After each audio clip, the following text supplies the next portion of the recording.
Setiap anak memiliki dunia dan karakteristik sendiri yang berbeda dengan orang dewasa. Mereka sangat aktif, dinamis, antusias, serta memiliki keingintahuan yang besar terhadap apa yang dia lihat serta didengar, seperti seolah-olah tidak berhenti belajar. Setiap anak dapat mengalami tumbuh kembang yang berbeda antara satu sama lain, dan perkembangan yang dicapai setiap anak tentu tidak sama. Terdapat anak yang mengalami keterlambatan dalam proses perkembangannya, tetapi dengan stimulasi yang tepat serta asupan nutrisi yang baik, diharapkan anak dapat mengejar keterlambatannya dan mencapai perkembangan yang optimal. Richard Dikelov menjelaskan ada 7 karakteristik umum pada anak usia dini. Pertama, anak itu bersifat egosentris. Anak yang masih bersifat egosentris cenderung melihat dan memahami sesuatu dari sudut pandang dan kepentingannya sendiri.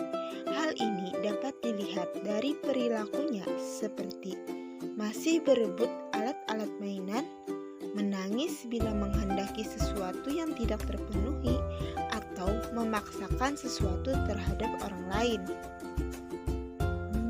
Lalu, bagaimana cara kita menyikapinya? Sebagai seorang guru, kita harus bisa membantu anak dalam memahami dan menyesuaikan diri dengan dunianya dengan cara yang positif tentunya. Nah, keterampilan yang sangat membantu untuk mengurangi egosentris bisa dilakukan dengan cara mengajarkan anak untuk mendengarkan, memahami, atau berempati kepada orang lain. Memiliki rasa ingin tahu yang besar. Menurut persepsi anak, dunia ini dipenuhi dengan hal-hal yang menarik dan menakjubkan. Hal ini menimbulkan rasa keingintahuan anak yang tinggi. Rasa keingintahuan tersebut sangatlah bervariasi, tergantung dengan apa yang menarik perhatiannya. Sebagai seorang pendidik, jangan pernah bosan menjawab pertanyaan anak. Jawablah dengan jawaban yang logis dan sesuai dengan kemampuan bahasanya. Berikan jawaban yang singkat namun jelas dan mudah dipahami. Jangan pernah memberikan jawaban yang tidak benar, karena informasi yang diterimanya akan bertahan cukup lama. Makhluk sosial. Karakteristik ini terlihat ketika bermain. Semakin usia anak ini bertambah, semakin cakap kemampuannya bersosialisasi. Anak senang diterima dan berada dengan teman sebayanya. Mereka sangat senang bekerja sama, membuat rencana, dan menyelesaikan pekerjaannya. Mereka secara bersama saling memberikan semangat dengan sesama temannya. Anak membangun konsep diri melalui interaksi sosial. Di sekolah, dia akan membangun kepuasan melalui penghargaan diri ketika diberikan kesempatan untuk bekerja sama dengan temannya. Untuk melakukan pembelajaran dilakukan untuk membantu anak dalam perkembangan penghargaan diri ini.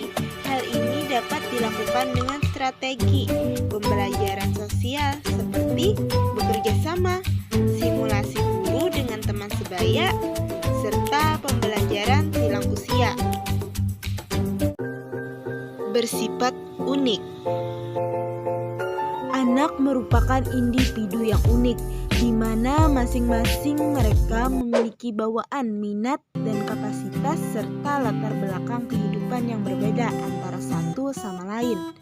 Kapasitas dan latar belakang ini tidak ada yang sama, walaupun mereka kembar identik. Oleh karena itu, jangan pernah kita membanding-bandingkan antara anak satu dengan anak yang lain. Mungkin maksud kita adalah untuk memotivasi mereka, namun tidak menutup kemungkinan Jika dibandingkan dengan anak lain, malah justru akan menimbulkan rasa kalah sebelum bertanding. Selain itu, anak juga memiliki keunikan tersendiri seperti dalam gaya belajar, minat, latar belakang keluarga, dan masih banyak lagi tentunya. Nah, terimalah mereka apa adanya dan bantu mereka mengembangkan kemampuan dan potensinya masing-masing. Berikan stimulus yang menantang dan membuat rasa ingin tahu anak semakin tinggi, sehingga anak semakin meningkat dari waktu ke waktu sesuai dengan perkembangannya. Anak pada umumnya kaya akan fantasi. Anak senang dengan hal-hal yang bersifat imajinasi. Anak dapat bercita-cita melebihi pengalaman-pengalaman aktualnya.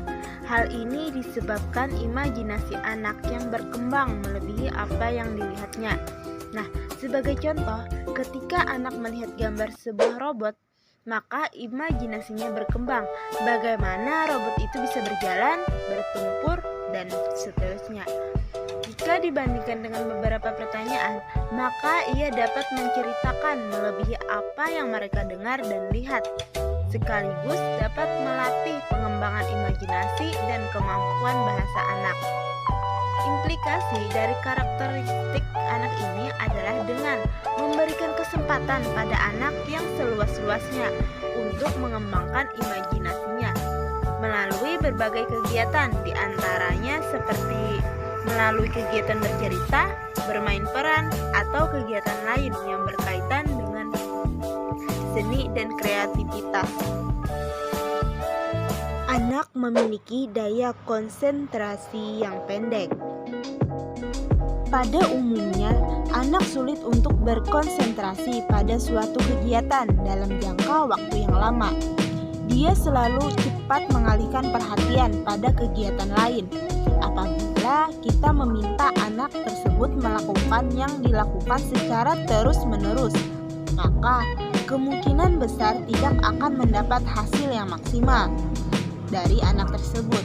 Nah, oleh karena itu, buatlah pembelajaran dengan menggunakan pendekatan yang bervariasi dan menyenangkan, sehingga anak tidak akan terpaku di tempat dan menyimak dalam jangka waktu yang lama.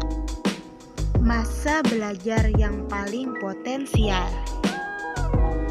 Anak usia dini berada dalam proses perkembangan yang unik karena proses perkembangannya terjadi bersamaan dengan golden age. Ini merupakan masa yang paling tepat untuk memberikan bekal yang kuat pada anak, yang artinya masa yang paling tepat untuk menggali segala potensi kecerdasan anak secara seluas-luasnya. Pada masa emas ini, kecepatan tumbuh otak anak sangat tinggi sehingga mencapai 50% dari keseluruhan perkembangan otaknya selama hidup.